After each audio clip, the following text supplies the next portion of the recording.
Licensing authority for canine massage therapy. Dogs get arthritis, hip dysplasia, they get torn muscles, post-surgical issues, many things that just as us humans, they go through the same thing. It's very important for people to know that this, yes, it is a profession. I have my doggy clients, and I honestly, to be honest with you, I prefer my dogs any day over my beloved humans. I shouldn't laugh. Look, I also should know that Puerto Rico is part of the U.S., but sometimes I do shit wrong on my podcast. What can I tell you? I wanted to follow my father's footsteps and see what else is out there that is bigger and better, and it wasn't going to be in the island, definitely. Yeah, you went back to school at 38, you started a new business at 42, you're taking care of your kids, you're rubbing dogs. I mean, I think it's all fantastic.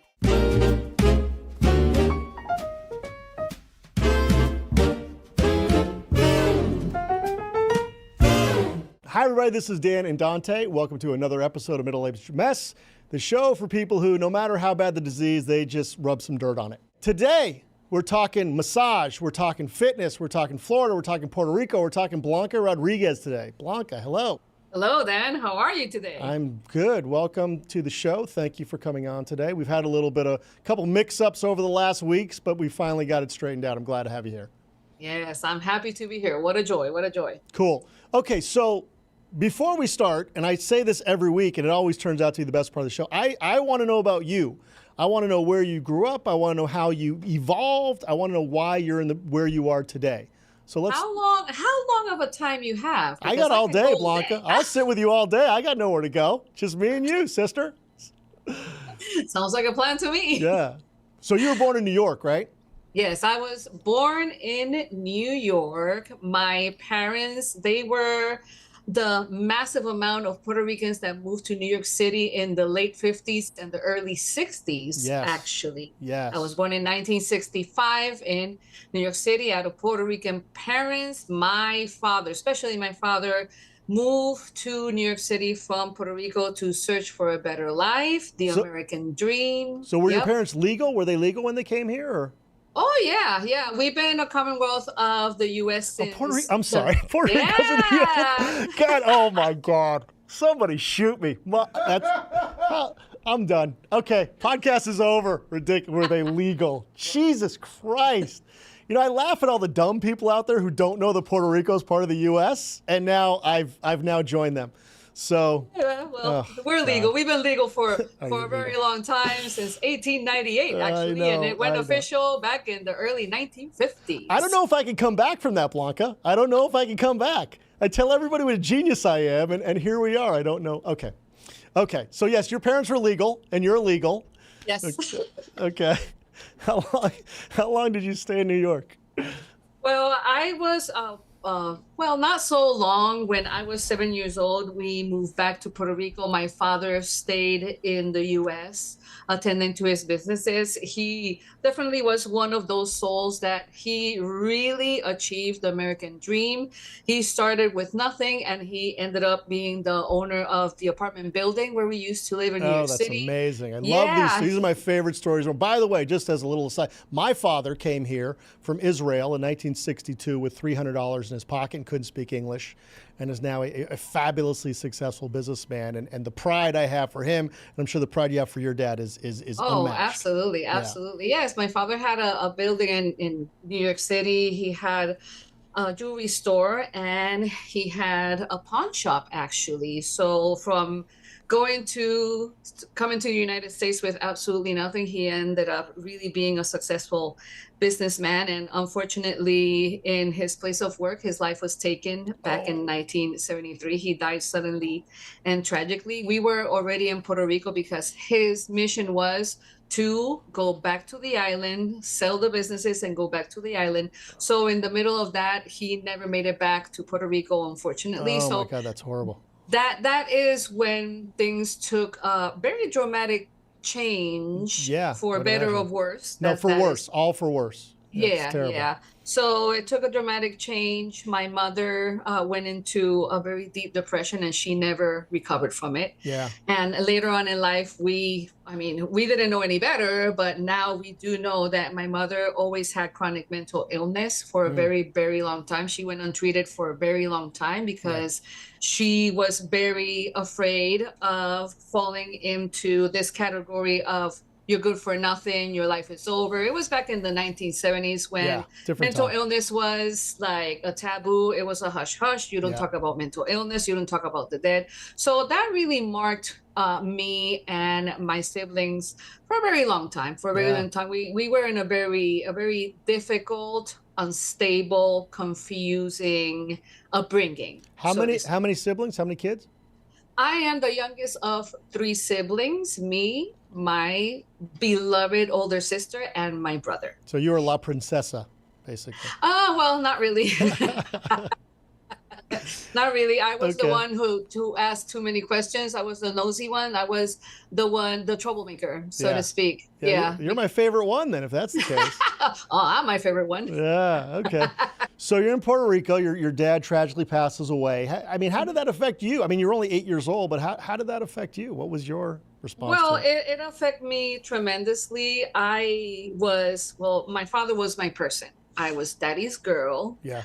And being a little kid, back in those days, there was this mentality of, oh, she's the little one. She doesn't understand. She doesn't know. I hate that. I hate that so much. And I think that is so much bull. Yeah. And my experience that it really didn't work that way. In a way, I wish it was that way because I wouldn't gone through so much heartbreak and loss.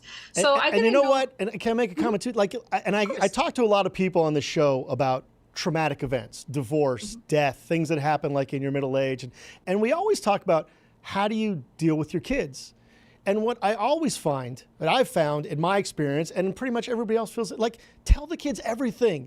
Like, they're so capable, they're so understanding, they're so wide and so much more intelligent than we give them credit for, especially these days now when they have the internet and they understand the world. Like, I think kids should be brought into those family events and trauma because they can process it. When you don't tell them what's happening, that's when you cause the real problems.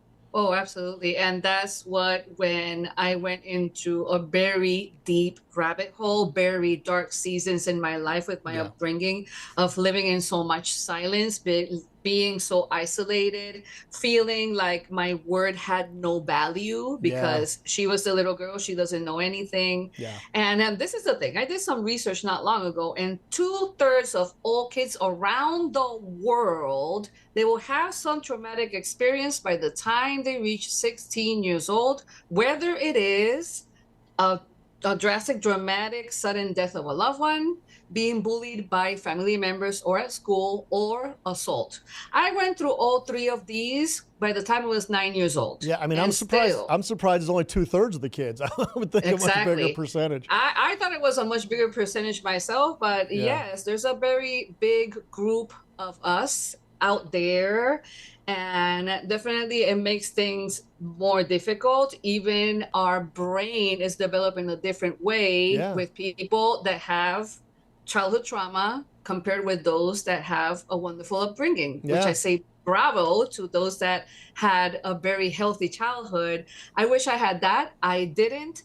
I guess it was part of the plan because otherwise I wouldn't be here talking to you, I guess. And by the way, that's why I love talking about people's past and their stories, because usually we find a reason why they are in the place they are now, and it's usually very interesting. So when you left for New York, you were how old when you left New York?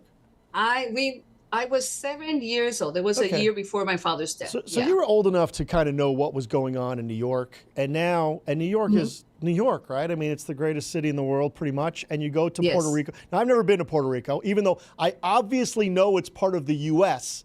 I've never been there. What's it like? You should. Yeah, I've heard great things about it. What's it like there? Is it country? Is it urban? What was your environment like? We lived in the metro area of San Juan. So we were, most likely close to everything. It was very civilized. Now, going into the inner side of the island where the mountains are is very small towns. So everything is kind of far away. Right. I love them both. I didn't have a problem with that. Well, moving from New York City to Puerto Rico, I loved it. I was very happy. The only person that I missed tremendously was my father. And then Yeah. after his death, it was even more difficult because the sense of isolation really grew and grew. And as I became a teenager, I started to get really rebellious. I was questioning everything, and questioning everything, it became my blessing and my curse at the same time, because I mean, the little girl shouldn't know anything Yeah. because she's a little girl. And like, just like you were saying, we should be included in every important Yeah. conversation because it helps us tremendously with our self-esteem, and of course being included, feeling that we are part Yeah. of the family, a huge part, and we are important as well. So that sense of low self-esteem, my word was not worth, I had no worth in my word, I didn't know anything, you Well, shut up, and I, it was yeah, and I'm, it really took me to a very dark place in my yeah. life for a long time. And I imagine, too, having your mother suffering from mental illness, which you may or may not have understood at the time. She may or may not have understood at the time. And certainly Exactly. I doubt she got any treatment. I imagine there was a lot of things happening to you which didn't make any sense, you know? It really didn't. My mother, I mean, poor thing. I love her so much, but she did the best she could with the little tools she had. Yeah. Most of my family members, uncles and aunts, they had chronic mental illnesses, and this is what happened to mental illness and the way it was treated. Mental illness was treated like people were cattle. They were prescribed things that could be easily compared to horse tranquilizers because Yeah. they will become zombies and they were useless. They will be most of their lives sleeping. Yeah. My mother ran away from that. But unfortunately, the same way that my mother took care of her physical activity, eating well, being in shape, she took zero care of her mental health, and it took her down a rabbit hole that today she's 93 years old. She's a very old lady, Yeah. but she's got dementia, and she was with symptoms of dementia since her mid 40s when she went into perimenopausal stages. Mom took a turn that it was for the worst, and we had, all of us, we didn't walk out of the house, we ran out of the house because it was so, her problem was so severe, unfortunately. I mean, look, the history of mental health treatment is not a pretty one in our country or any place else. And I imagine Puerto Rico is probably worse because, look, there was always a stigma around mental health. There's still a stigma around mental health. It's good that we're like finally getting to a place now in the 2020s where people are getting treated, and you have athletes acknowledging it, and, you know, public figures acknowledging it. But back then in the 70s and 80s, like, you never said a word about that. No, you just that was suffered, total taboo. Everybody else around you suffered even more, you know? Oh yeah, it was total taboo, and that's why it took so many people over the edge and so many tragedies happened. I mean, and my aunts, uncles, cousins, there were a large rate of suicidal people, a large rate of people with chronic drug problems because they're masking the root of the problem, which is traumatic experiences or mental illnesses. That was like, one came directly related to the other throughout life, and not only in my professional life, which I help a lot of people in rehab centers. I mean, in my own family with my own daughter, she's 22 years old and she's got depression. But the difference is, from then to now, is that we have a full conversation about how she feels. I follow up with her. She gets the help that she so very much needs and deserves. But with the pandemic, my daughter, she was about to be one more number of younger people that committed suicide. So that's how severe. Oh yeah, man. Okay. And that's how. That's our next podcast. That's our next podcast. We'll talk about that one. Yeah, but thank goodness I can say I'm a very happy parent of the young lady that she took matters. She took care of herself, and she's still here in this world. So I'm very grateful for that. Right. And again, the evolution of treatment has been a good one, I think. And it obviously sounds like you've had a lot of work with that. All right. So moving along the timeline, how long did you stay in Puerto Rico? When did you come back to this country? I was in When did you come back to the mainland is what I meant to say, Blanca. Jesus. I was in Puerto Rico for 29 years. Oh, I wow. moved Okay. back. I moved back to the US 21 years ago. I've been here in the state of Florida, and it was just part of the plan. It was Was meant that to part of the be. plan? Why? I mean, if you're in, so you were in Puerto Rico till you were almost 35. Like Yes, you yes, in had a my 30s. profession, you were working, did you have a family by then? No, actually, no. I was in my 30s and I wanted to do something different with my life. Ever since I moved to Puerto Rico when I was a little girl, so at some point I somehow knew that at some point I will move back to the US, and it wasn't going to be New York City. So I moved to Florida with the hopes of doing something better with But what myself. were you And doing in Puerto Rico as an adult? Were you in this field, or were you doing something else? no, no, actually not. I was a secretary. Okay. All right. That Yes, works, you know. I was a secretary, and before that, I was a banquet server. And yes, I was making very good money and all of that and all those things. But I wanted something bigger. I wanted something better. I wanted to go back to school for something. I didn't even know what it was, and I moved to the U.S. with that intention. I had my kids, and I said at 38 years old, I went back to school. So That's yeah. awesome. But wait, let me ask one question about Puerto Rico. Is it possible to be bigger and better in Puerto Rico? Oh Or is yeah, it just absolutely. okay? And why do you think you didn't accomplish it back then? Well, the person that which whom I was with at that time, Okay. he moved to Florida and he found a job in Florida. Got it. And I was reluctant. I didn't want to move. I didn't want to move. And it took him a year to convince me to move to Florida. I am glad that I finally listened and I moved to Florida myself. Yeah. Was it because of what happened to your dad that you had fear, or you were comfortable in Puerto Rico and that was it? I was a full-blown professional. I had my own apartment. I had my own independence, and I was fine, but it was just that fine. Yeah. I wanted something better, and I really wanted a change of environment. I wanted to try something new, and I mean, subconsciously, I am sure that I wanted to follow my father's footsteps. Yeah. I didn't know consciously, I didn't know, and I wasn't aware, but subconsciously, oh yeah, I wanted to follow my father's footsteps and see what else is out there that is bigger and better, and it wasn't going to be in the island, definitely. Yeah, that's great. I love people going back to school. My mom at 42 went back to law school because she'd been a teacher for 20 years. And one day she was reading something. She had a lawyer brother, my uncle, and she talked about being a lawyer. And somebody at school laughed at her and said, "You couldn't be a lawyer." She said, "Fuck you." She took the LSAT a month later. And she went back to UCLA Law School when she was 42 years old. I love going back to school. Her. Yeah. Oh yeah. So when you were 38, where'd you go? Where'd you go to school, and what were you planning on doing with it? Well, I wanted to do something different. I didn't want to be taking any more crap from the boss. And the boss, I mean, to everybody, to the clients down in Puerto Rico, I was a certified idiot because he will blame all of his mess ups on me, Yeah. on the secretary. That's what I do with said, Billy, by the way. I do that with Billy every time some screws up. So don't feel bad. It's all right. So I said, the hell with this. I am going to do something new. I'm going to do something for myself. And that's when I went back to school to become a licensed massage therapist. And I've been a practicing massage therapist for 19 years already. Yeah. Why massage therapy? Why was that the direction?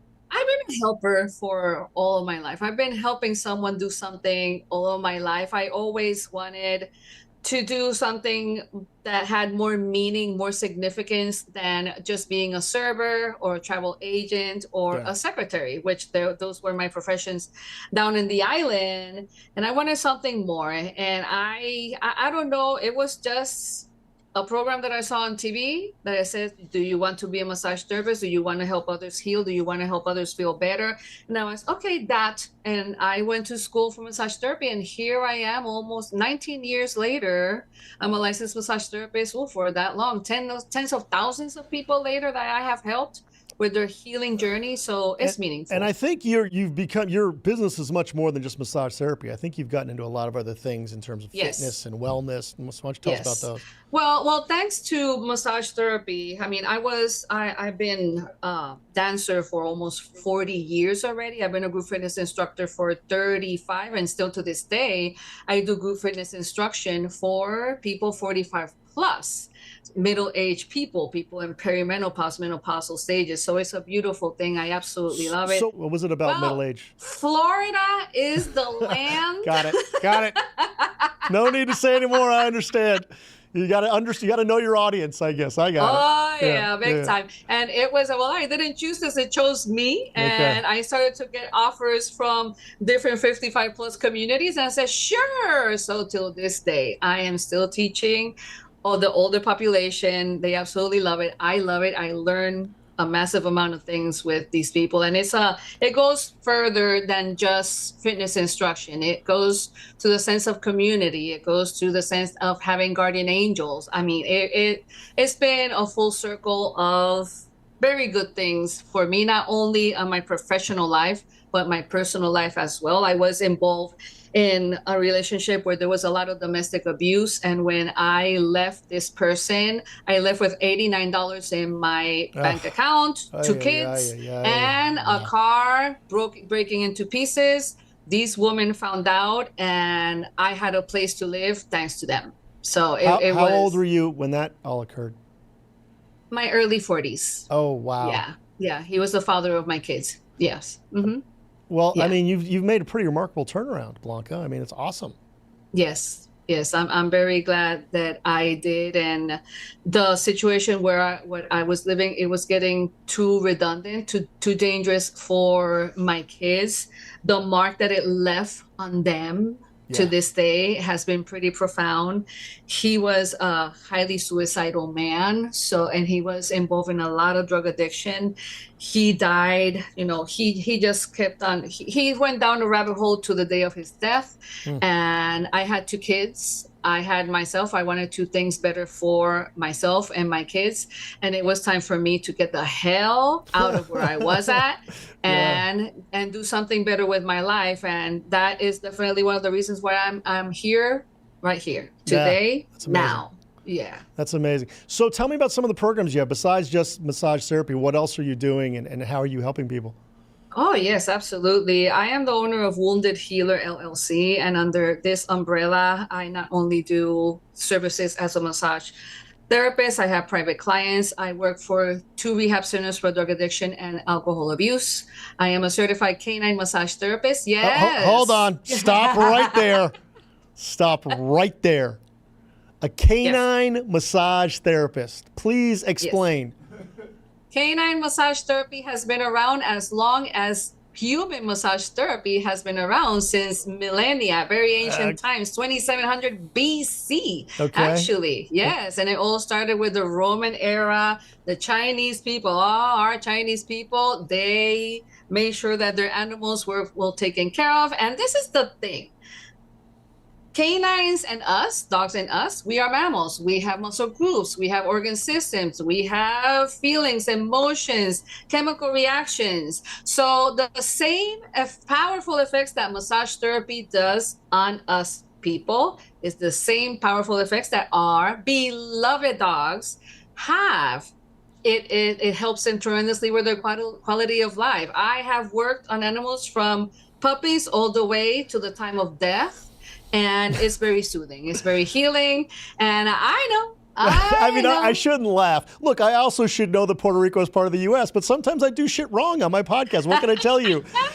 So how did you, look, I've never heard of canine massage therapy. I'm going to accept that it exists and it's been around for millennia. How did you get into it? How did you hear about it? How did it become part of your offerings? As part of having my licensing, we must do continuing education every 2 years. There's a licensing authority for canine massage therapy. Yeah. So as part of my part of my licensing as a massage therapist, it is accepted in the state of Florida to do continuing education to become a certified canine massage therapist. So I took it. I jumped into the first opportunity because I am a massive fan, dog lover, all of my life. Look, I And love dogs too, but I can throw a stick and be done. I mean, let's be honest. oh yeah, I understand. But let's remember something. I want to make sure that the audience knows this. Massage therapy is not rubbing your dog, soothing your dog, petting your dog. Okay. Canine massage is massage. We pay attention to muscle groups. We pay attention. Dogs get arthritis, hip dysplasia. They get torn muscles, post-surgical issues, many things that just as us humans, they go through the same thing. So it's very important for people to know that this, yes, it is a profession. I have my doggy clients, and I honestly, to be honest with you, I prefer my dogs any day over my beloved humans. I assure you, I accept all of your dogs much more than any of your clients for sure. So how long is a canine massage session? Canine massage is very different from human massage. With my humans, I put them on the table. I tell them turn over, and when the session is done, it's like, okay, we're done. With the canines, with my beloved dogs, when they are done with me, with their session, they are the ones that take over, and they just get up and leave. Yeah, give me a treat. I'm so confused. I'm just so confused. Yeah, they decide when their session starts, and they decide when their session ends. So how long is a typical session? The golden retriever walks in, and you're going to spend how? My favorite dogs. Oh my God! You said the magic words, golden retrievers. I have 2 clients that are golden retrievers, brother and sister. Okay. They come in, they have their massage, they change from dog to dog. They're always together, mind you. And this is the thing. They're so amazing. I just adore them. They turn around to the other side. They sit by my side, and that is the cue for me to massage that other side of the body. They are phenomenal. Amazing. Blanca, I just want to know what your TikTok channel is. I want to see all of this, all these videos. How many dog clients and how long do you have the dogs for? Does the owners keep them with you forever? Is it a month? Are they dealing with like an ACL tear? It depends on their needs, because if they are, for example, agility dogs, they go through many accidents when they are in practice. They are so excited for what they're doing that they get hurt. Right. So when it's competition dogs, when the competition is getting close, that's when I come in and I help them with conditioning them, massaging them very actively before the competition. And then after the competition, when they're all messed up, then I do a soothing massage to help them with spasms, anything that they went through during competition. Yeah. I got to tell you, I cannot wait until I am rich enough to hire you to take care of my dogs. I can't wait. It's going to be a great day. I would love to. Count me in. Okay, so just give me kind of like an overview of all the different services and things you're doing for you right now. Like what would people get in touch with you for? Yes, absolutely. I'm a holistic life coach as well. I'm a speaker. I do group fitness for people 45 plus, licensed massage therapy. I am a Amazon bestselling book co-author, and I'm a Toastmaster. So I do many things. I'm here to help. It's always an honor for me to help people with. Well, they say the Puerto Ricans usually have 5 to 7 jobs. So you're right. You're right in the range. It's good. Where do people? We're hardworking. Yeah, that's for sure. Where do people get in touch with you, Blanca? Yes, you can find me at my website at woundedhealer.us. You can find all my information, phone number, email me. I'm here to help. I'm here to serve you with any needs you may have, because life gets lifing. Yeah. And I highly suggest to all of the listeners, don't do it alone. Yeah. Or you just reach out and ask a question, and people will be there to help you. Please don't do it alone. Well, Blanca, you've got a really inspiring story. I mean, obviously you overcame a lot of trauma when you were a kid. You came from that other country of Puerto Rico, which had to be difficult. You went back to school at 38. You started a new business at 42. You're taking care of your kids. You're rubbing dogs. I mean, I think it's all fantastic, you know? Thank you. Thank you. And a Toastmaster. So yes. Oh, Billy's asking what is Toastmasters, even though I know, just like I know Puerto Rico is the U.S. Why don't you tell him? What's Toastmasters? Toastmasters International is a platform that helps individuals with their leadership and communication skills. Toastmasters was established in 1924, 100 years ago, in California, Of course. places. Where all the good things happen. Yes, absolutely. There's 14,200 clubs all over the world in 145 countries with 367,000 members from all over the world. I'm an area director here in Florida. I love Toastmasters. It's a fantastic platform, and definitely Toastmasters is where leaders are made. Highly recommended. That's awesome. And Blanca, you're certainly a leader. I really enjoyed having you on the show today. Thank you. Everybody go to woundedhealer.us, talk to Blanca. Don't forget to like and subscribe at Middle Age Mess, and we will see you next time. Thank you, Dan. Adios.